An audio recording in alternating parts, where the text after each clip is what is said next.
We'll hear argument next this morning in Case 16-405, BNSF Railway versus Tyrrell. Mr. Tolumelo. Mr. Chief Justice, and may it please the Court. The Montana Supreme Court concluded that BNSF is subject to general personal jurisdiction in Montana for two reasons. First, it held that Montana state courts exercise general all-purpose jurisdiction over BNSF because BNSF does systematic and continuous business activity in the state. Second, it held that Section 56 of the Federal Employers Liability Act confers personal jurisdiction on state courts. Both conclusions were wrong. First, under this Court's decision in Daimler, BNSF is not subject to general personal jurisdiction in Montana because it is not at home in Montana. Montana is not BNSF's principal place of business, nor its place of incorporation, and there is nothing exceptional about BNSF's activities. I'm sorry. Didn't it register in Montana? It did. To do business, isn't it required to register? It is required, and it has registered now, I thought the to court do business. below didn't reach that question. But does the registration in Montana change this discussion? It doesn't, Your Honor. It doesn't. If I, as an individual, establish residency in multiple places, I can be sued for all of my activities there, correct? So why can't a corporation? Your Honor, so the holding in Daimler was that even doing systematic, continuous, sizable business would not be sufficient to confer general personal jurisdiction. Well, if I understand. treat a corporation like a person, which we seem to be doing, why isn't their registration of an agent for purposes of accepting service enough? Bill, if you treat the corporation as a person, I think what this Court's due process cases say is that you look for where the corporation could be fairly regarded as at home. That would be the equivalent to the personal domicile. And in Daimler and Goodyear, this Court suggested that the paradigmatic places would be the principal place of business and the place of incorporation. Registering to do business is simply one part of a company's business activities, but it does not in and of itself come anywhere close to subjecting a corporation to general personal jurisdiction. Well, there was an argument in the case we just heard that by registering, you effectively consent to jurisdiction, and consent is always a good basis for it. It is, Your Honor, I think with respect to consent, the argument, especially in this case, that by registering to do business in Montana law, BNSF consented to any kind of jurisdiction is expressly negated by the text of the Montana statute, which says registering to do business in and of itself does not confer personal jurisdiction in this state. Of course, the issue, I guess, was not addressed below and is not before us. Correct. I'm looking at footnote 1 in the government's brief. Your Honor, so I would draw a distinction about how the registration issue can play in this case. One is registration as part of the overall level of activity engaged in by the company. Is that enough to make it at home? Clearly, we think it cannot. Registration, running trains through the state, that's not enough to make it at home in Montana. There's a separate issue of whether registration in and of itself is some sort of implied consent to be subject to general personal jurisdiction, and the Montana Supreme Court didn't reach that issue.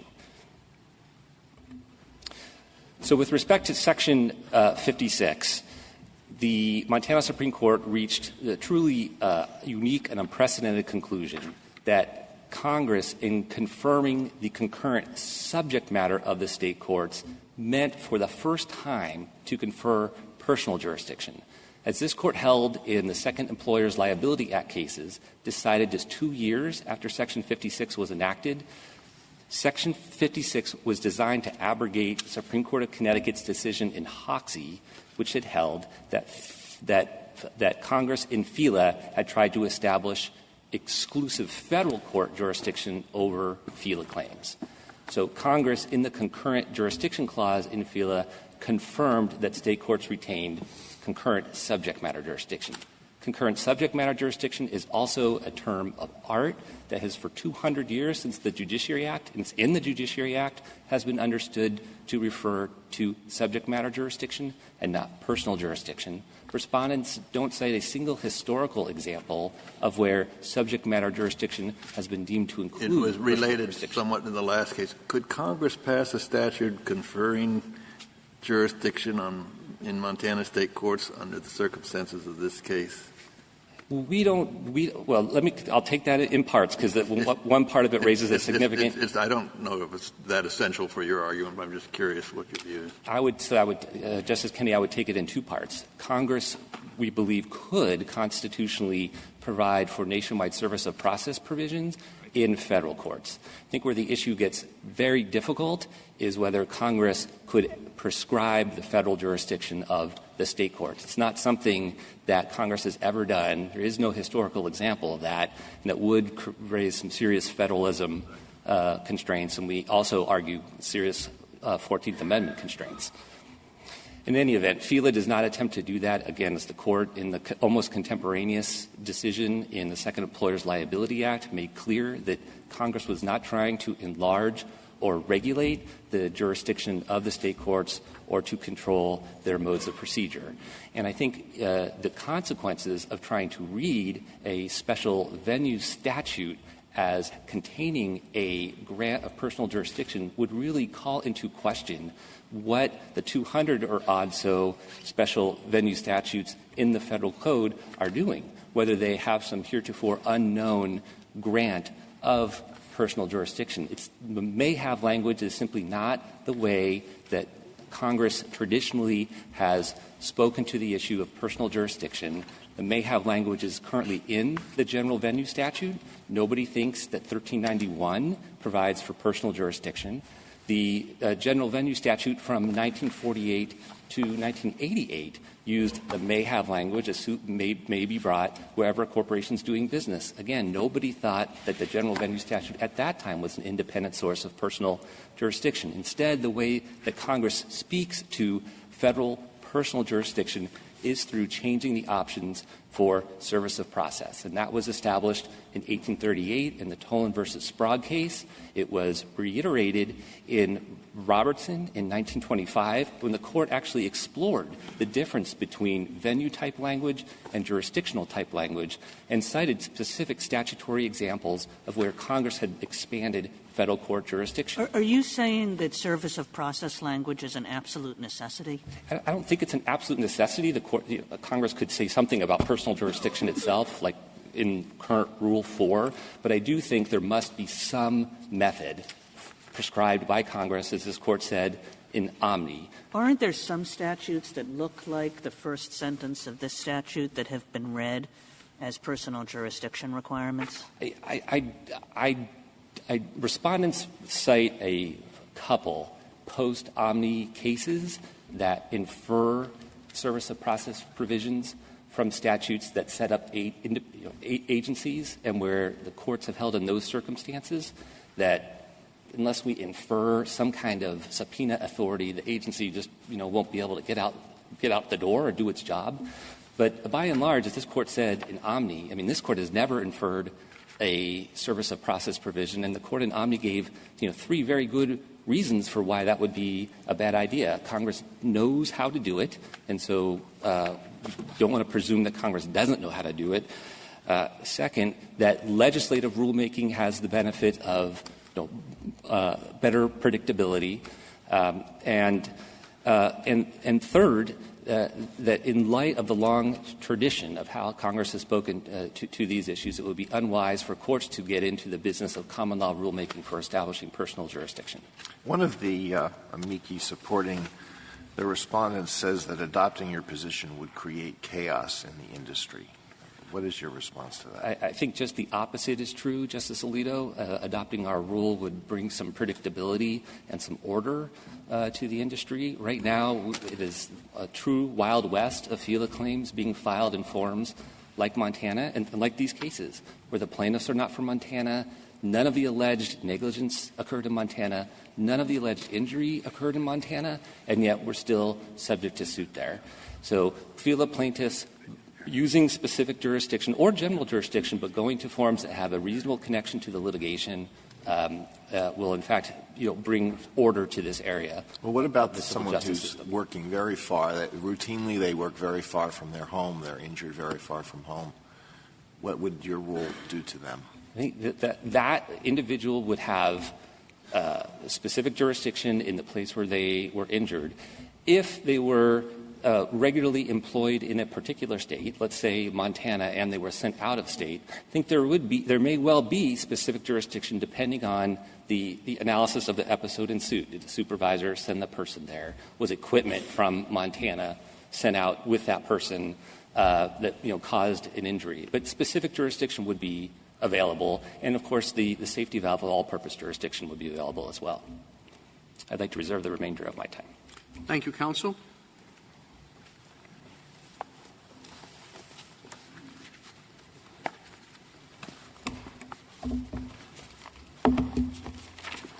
Ms. Saharsky. Mr. Chief Justice, and may it please the Court. So there are two questions before the Court. The Court said in Omni that in order to assert personal jurisdiction, you have to have a statute or a rule making the defendant amenable to service of process. There's a question of here, is it Section 56 or Montana law? We've explained why we think it's Montana law. And then the second question is, if they're exercising service of process on Montana law, is that general jurisdiction consistent with the standards the Court set out in Daimler and Goodyear? And we don't think that is. So particularly on the Section 56 question, because that's one where there's a strong federal interest in not having words that don't say anything about service of process being interpreted to in fact say something about service of process. We have a first sentence that refers to venue only in federal courts, and then a second sentence referring to state courts, but all it does is to clarify that there's concurrent jurisdiction in the state courts.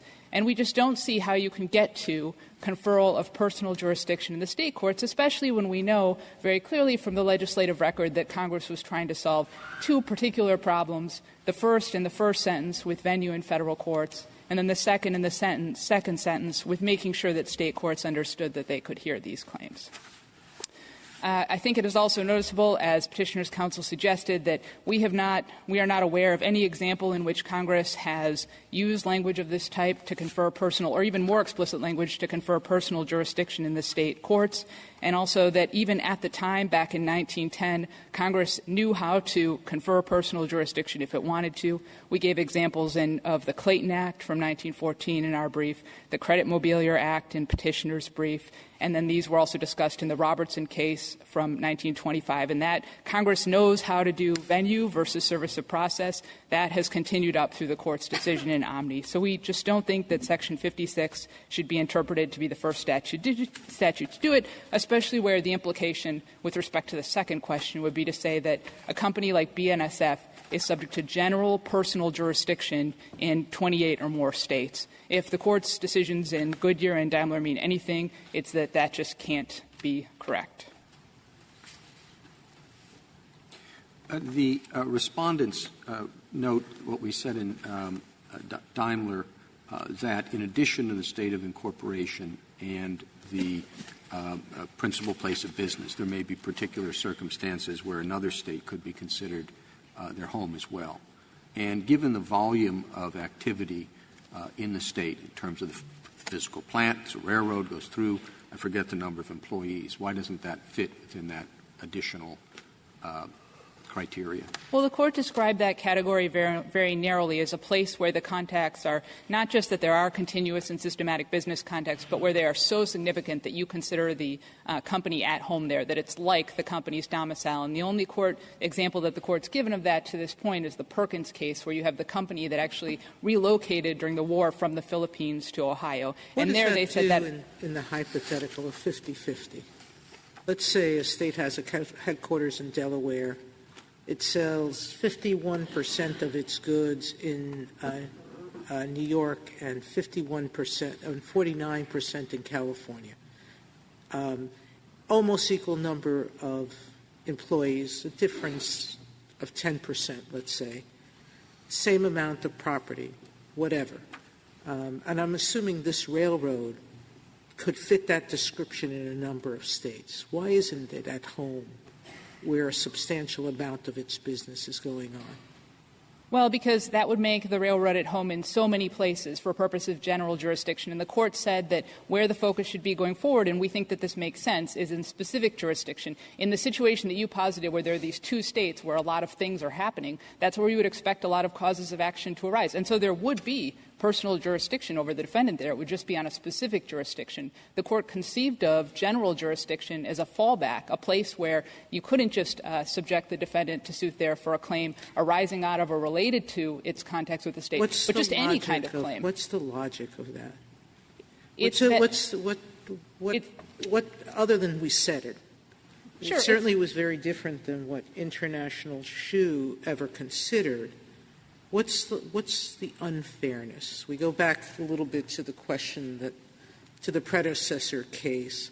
If you're present in both states in an almost equal amount and you are doing the bulk of your business equally, why shouldn't you feel that you're going to be hauled into both places? Well, it's the difference between being hauled into court for claims that arise out of or are related to the context with the state as opposed to claims that are just any kind of possible claims. And I think the reason that the court talked about you being at home is because it's the equivalent of like domicile for a person. It said, what's the equivalent of a corporation? A place where it voluntarily chooses to go to do its business. It gets the benefits of that state's law, and then it means that it also has to have the burdens. And the burdens are not just that you would be subject to any claim or to the claims that are related to the state, but to any kind of claim. So in somewhere where there is that kind of relationship that the corporation has in terms of incorporation or principal place of business, it's fair for the corporation, like a person where they're domiciled, to have to answer for any type of claim. But if we're talking about somewhere that the corporation is just doing business, where it's not considered at home, it's fair, the court said, for the corporation in that circumstance to have to answer for claims that are related to the forum. But here we have these claims that are just have no relationship to the forum at all. We don't have the plaintiffs from the forum. We don't have any injury in the forum. The defendants are not at home or incorporated in the forum. So we do think it makes sense for general jurisdiction, as the court conceived of it in Goodyear and Daimler, to be this kind of safety valve going forward, and that where the bulk of the action would be is in the specific jurisdiction context, because after all, those are the places where things happened that are related to the litigation. There's people there. There's evidence there. Those states have an interest in having those claims adjudicated, spending their juries and their resources on claims that are related to and happened in the state. If the court has no further questions, we'd urge that the judgment of the court below be reversed. Thank you. Thank you, counsel.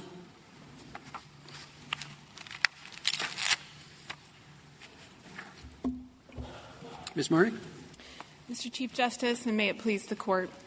For more than a century, injured rail workers have been able to sue their negligent employers in a court in any state where the railroads are doing business. Congress gave workers this substantial right so that they, in Justice Jackson's words, would have the dice loaded in their favor. BNSF's view of Section 56 would turn this substantial right into an illusory one. Why isn't it that we were told, and I think it's correct, that the language that's used in Section 56, the wording, civil action may be brought in, is found in some 200-odd venue statutes. So the way this statute is written, it sounds like a venue prescription, not a personal jurisdiction prescription. Well, certainly, Justice Ginsburg, we recognize that the language, where suit may be brought appears in other statutes and has been interpreted in that way. But I think this Court should look at Section 56 as a whole. We're not aware of another statute that in a single paragraph has the same language that FELA does, where it has it talks about where suits may be brought. It then goes on to say that the jurisdiction of the state and federal courts would be concurrent, and then has the very unusual. Concurrent usually means that it's not it's a federal claim, but it can be adjudicated in state as well as federal court. That's what concurrent jurisdiction means. Well, we think, Your Honor, in this context it is ambiguous, given if you look at the statute as a package where it has the may be brought language, the concurrent jurisdiction language, and then the very unusual provision that actually prohibits removal of these federal causes of action into federal court. And I would say, to the extent that this court is troubled by our reading of concurrent jurisdiction as perhaps an unusual one, I think it should be equally troubled by the illusory reading of Section 56 that BNSF would give it, because at the time that Congress amended FELA in 1910, it intended for workers not to have to go to the place of incorporation of the company or to leave far from their homes in order to bring suit, regardless of where they were injured. And the reality is, I think you can't think about this case, if you don't accept our reading of FELA, as being fair because workers could still get specific jurisdiction over the railroads in a place close to their home. That's simply not going to be the case for many of these workers. Why is that? Well, I think Congress recognized in 1910 the railroad industry is unique. You have, in many cases, workers traveling 5, 6, 7 hours even to get to their starting work point where they then travel farther away. So if you look, for example, at Mr. Nelson, he is a resident of the state of Montana. He was injured in the state of Washington. And under BNSF's view, he would either have to go to Washington, he'd have to go to Tarrant County, Texas, or he could go to Delaware. That's simply not the outcome that Congress ever would have predicted, given the language that it adopted in 1910 and what we know it was trying to do when it adopted that language. And why didn't it say the action could be brought at plaintiff's residence? Well, it considered that, Your Honor, and in fact, the reason that it didn't have plaintiff's residence language is because industry said we don't want to have to defend suit in the plaintiff's residence if we're not doing business there.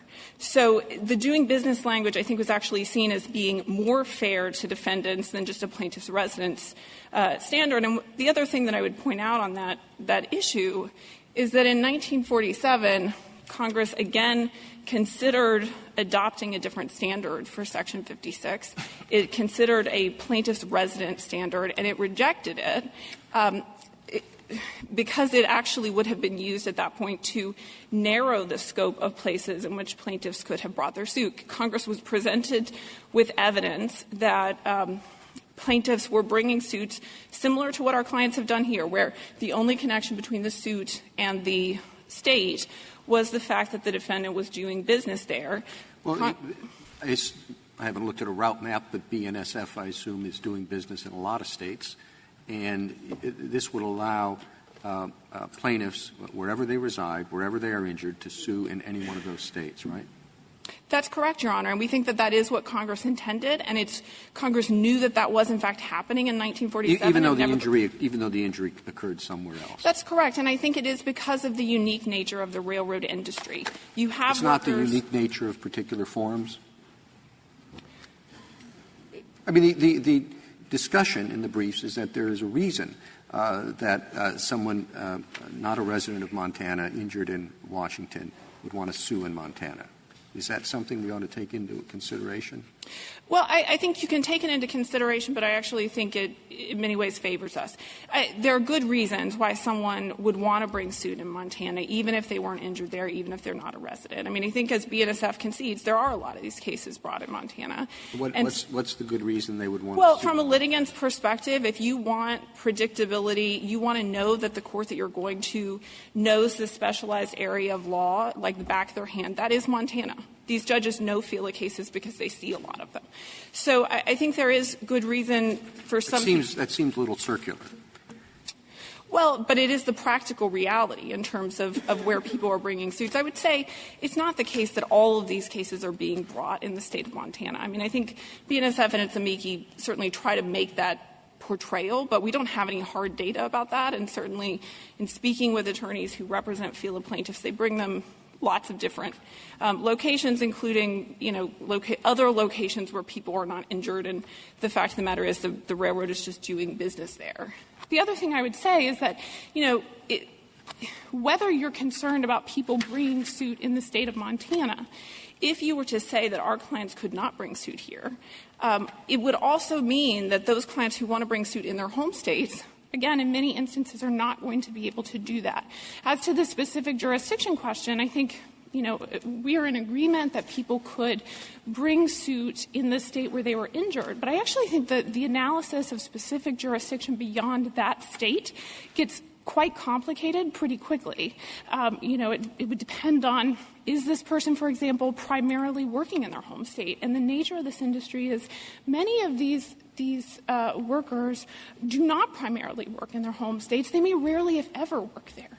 So under those circumstances, I think it is, it's certainly not what Congress had in mind when it adopted the statute and said, by adopting the statute, we are going to make sure that people can find the defendant at any point or place or state along the railroad's tracks and there bring their actions. Well, and I can understand why Congress, I could understand why they might have wanted to allow the injured worker to sue where the injury occurred or where the worker resides or where the company is headquartered, but why they would want to allow a suit in a state that satisfies none of those really is hard to understand.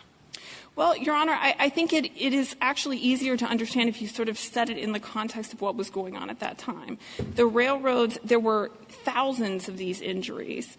And I think Congress recognized, these are highly sophisticated interstate transportation companies. They can get to these places of litigation a lot more easily than injured workers who may have to travel 3 states over to get to the place. No, I know. And that would you could say that would justify saying, provide a reason for saying you can sue where you live. You could limit it to those to only those states where they're doing business. But why you would say you can sue anywhere has nothing to do with either the person who's injured or the company or where the injury occurs really is hard to understand going forward. Well, I do think it is the language that Congress chose. And I would say, too, with respect to the with respect to that, I mean, we did have we said different things in different cases, but I think Kepner typed Section 56, the venue provision, didn't it?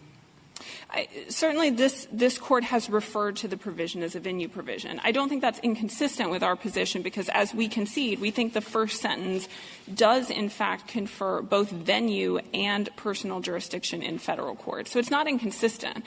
I would point, Your Honor, I think, perhaps the best cases in terms of support for our position are the Pope and the Boyd cases. So Pope, you had a situation very similar to this where someone brought suit in a state court where the injury had not occurred. The only connection was the railroad was doing business there. And in that case, this Court said this, Section 56, quote, establishes petitioner's right to sue in Alabama.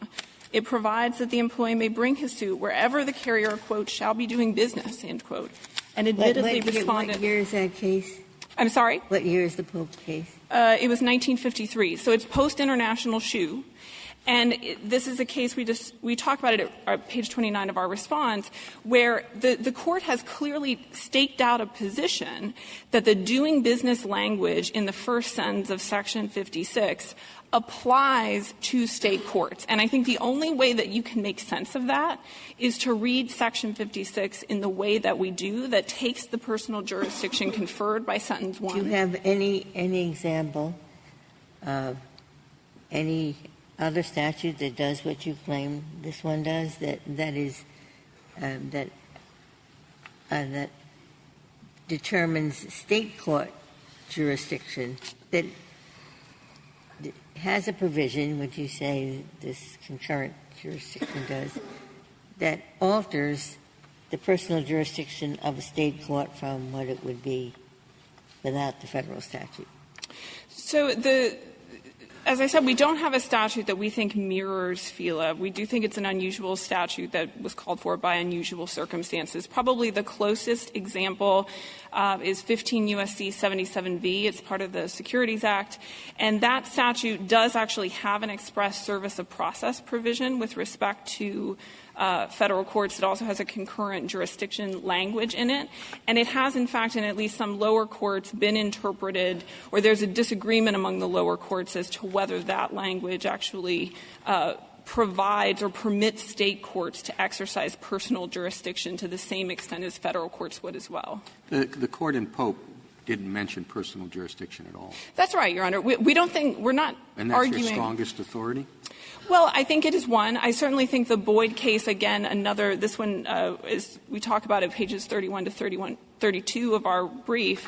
The Boyd case is another example where, again, we're not arguing it's a personal jurisdiction case, but it was a case in which this Court read Section 56, including sentence 2 of Section 56, to confer what it called a substantial right that under another provision of FELA, which prohibits any contract the intent of which is to exempt a carrier from liability. The right I think they're referring to is the right to proceed in state court, right?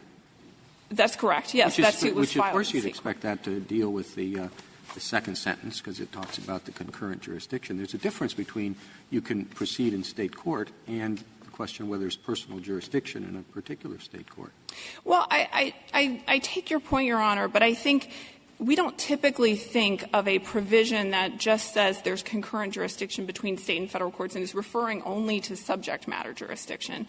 Certainly in the circumstances like this where Congress, thought that there was this jurisdiction before and it just wanted to be extra sure to confirm we don't typically think of concurrent state and federal jurisdiction to refer to subject matter jurisdiction? No. What I was going to say is we don't typically think of provisions like that as conferring a substantial, non-waivable right.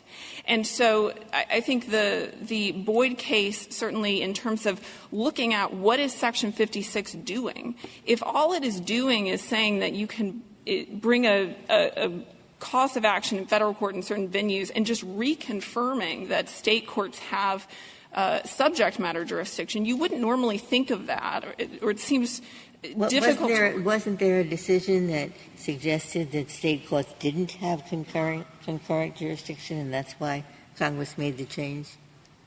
There was, Your Honor, and we don't take issue with the proposition from BNSF that is one thing that Congress was doing with the concurrent jurisdiction language. It was confirming that state and federal courts both had subject matter jurisdiction.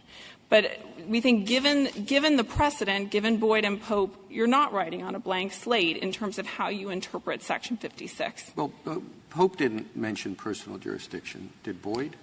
No, these are not personal jurisdiction cases, but I do think the rationale that they used in interpreting Section 56 necessarily, when you look at what Section 56 is doing, I think you do have to recognize it is doing something more than what BNSF says it is doing, and through Pope, that the language of doing business in Sentence 1 applies to Sentence 2 somehow, or applies to state courts somehow, and we think that Sentence 2 provides that necessary link. If I could talk briefly about our alternative argument, if this Court were to read FELA not to permit state courts here to exercise personal jurisdiction, we do think that under this Court's determination in Daimler and the preceding precedent that there could be general jurisdiction here as well, given the nature of BNSF's contacts with the state of Montana. And I think one key in that analysis or one way to frame that analysis is to really look at railroads as being unique. That this is not, in the instance of BNSF in Montana, you have, again, a very sophisticated interstate commerce company that has, in fact, been in Montana through its predecessors, has been engaged there before Montana was even a state, and helped to populate the state by bringing in farmers and ranchers. There's some of the history of this in the Maintenance of Way amicus brief. Well, is your argument that railroad companies are so unique that they should be subject to general jurisdiction everywhere? I don't think that would necessarily have to follow, but I think it is a key ingredient as to why BNSF is at home in the state of Montana. But I mean at home in the state of Montana and at home in every place else that it operates? Your Honor, I think it would depend on the other states in which it operates and its history in those states, the level of contacts. I mean, I think in addition to the history, if you look at present day, BNSF has a gigantic footprint in Montana. That's not true in all of the states in which it operates. It has over 2,100 miles, or roughly 2,100 miles of track. 2,200 employees in the state, more than 40 facilities in the state, a permanent presence that crisscrosses the state and has for decades. I understand the notion that railroads, for those reasons, they obviously have to have a lot of physical plant. They have to have a lot of workers. They, traverse the state. I understand how that might look like there at home, but there are a lot of other industries that have a significant impact. I don't know, are there interstate banks, or airlines? I suspect that there are agricultural companies that do a lot of business and cover a lot of land and territory. Is your test just that it's a railroad, or how do you decide what other companies and industries are at home in Montana? Well, sir, we are not arguing for a standard that would sweep beyond railroads here. I think there could be aspects of other industries that would lend themselves to the same types of analysis, but I think the railroads actually are in a pretty unique segment of industry in the sense of, unlike interstate or international banks, you depend on railroads to have a permanent physical presence in the state, because otherwise you cannot actually, guarantee that you can carry goods from one point of the country to another. So trucking companies, they carry a lot of goods too. And they can go in many different routes, Your Honor. I think here where you have... Well, no. They're going to take, 95 across? Not 95. 90? I-80 across Montana. There you go. It's that geographical diversity. So I-80 across Montana, that's the route they're going to take. They're going to, just like the railroad's going to follow the railroad tracks, the truckers are going to follow I-80. Well, they're still not going to have that same sort of permanent physical presence in the state of laying down 2,100 miles of tracks. The other thing that I would point out with respect to BNSF's role in the state of Montana, I think to Justice Sotomayor's question about the registration, we do have an alternative argument with respect to consent, but we have all along also argued that the registration, the long time doing of business in Montana should play a role and is distinct from some of the cases that this court has had before it in the past. And, one other thing to know, which I think is, again, distinct from including Daimler, what we know here about BNSF is that it is so integrated into Montana's economic and political life. It's set up its own government relations shop in the state of Montana. It's got lobbyists there to advocate for its interests. I'm sure a lot of other companies have government relations offices in the state.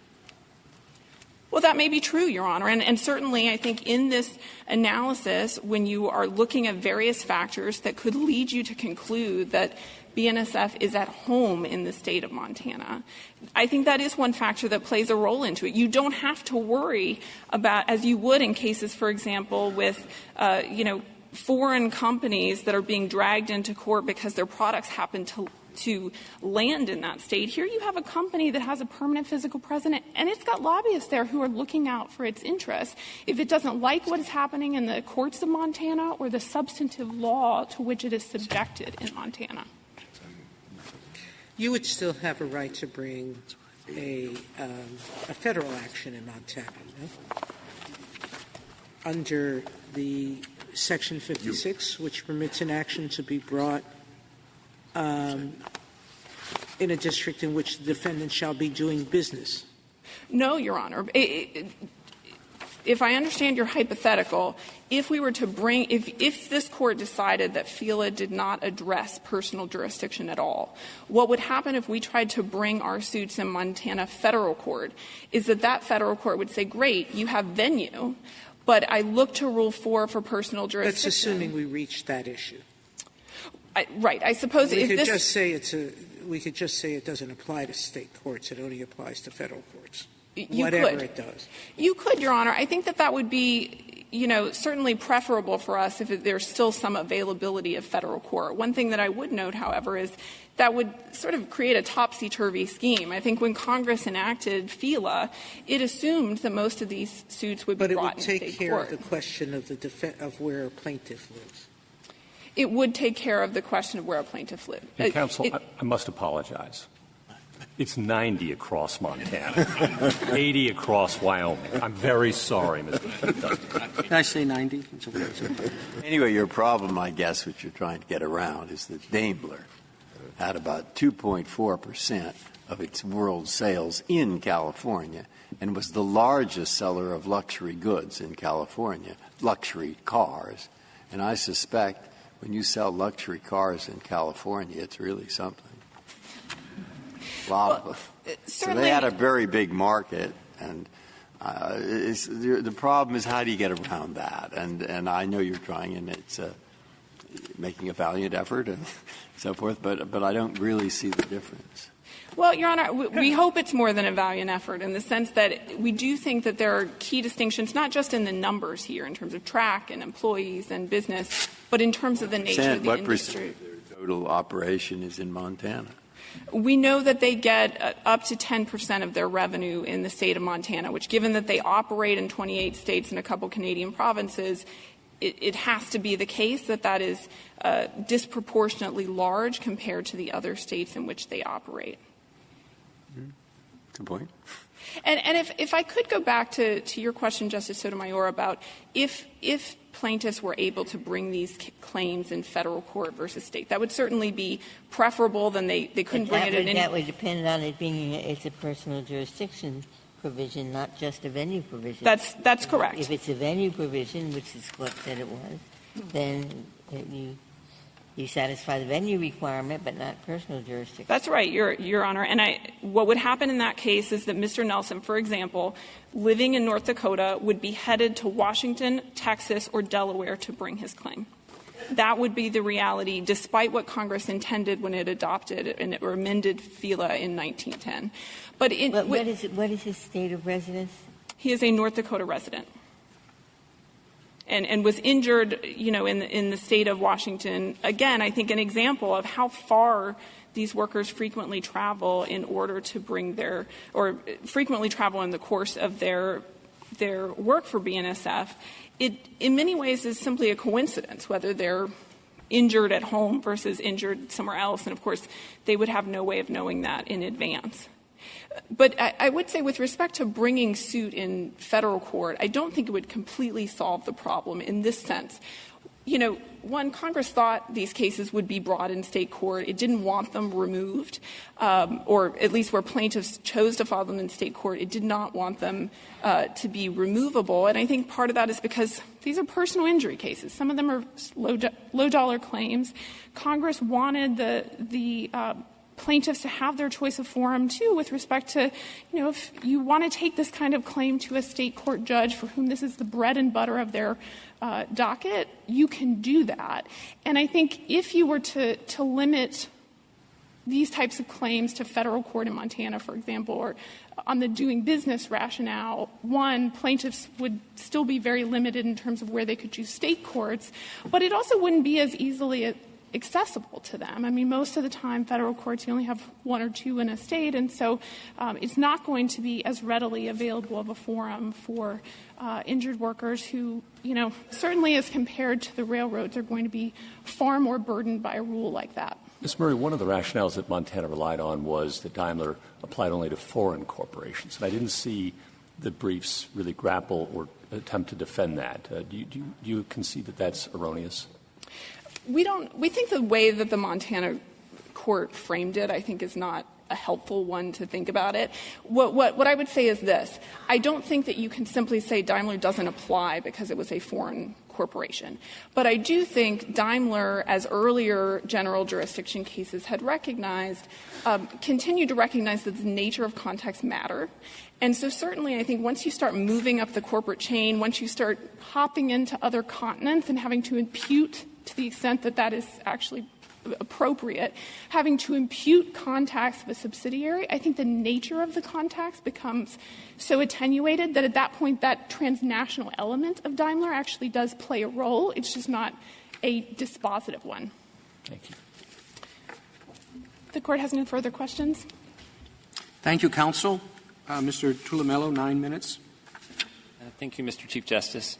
Just a couple points. First, the Montana Supreme Court held that it did not need to apply this Court's decision in Daimler based on Daimler's transnational facts and because BNSF is a domestic railroad. We think neither rationale is persuasive, and at least with respect to railroads being unique, we don't read this Court's due process cases as saying due process protection depends on the particular line of business that you're in. There are, as to movement and ownership of property, there are many industries, cable companies, agricultural businesses, and so forth that have physical plants and that transport people across the country. And then with respect to FELA, we don't think it would be helpful or faithful to the text or legislative history to interpret Section 56 in a way that grants personal jurisdiction when no other special venue statute or general venue statute has ever done so. So we respectfully ask that the Montana Supreme Court judgment be reversed. Thank you. Thank you, counsel. Thank you. The case is submitted.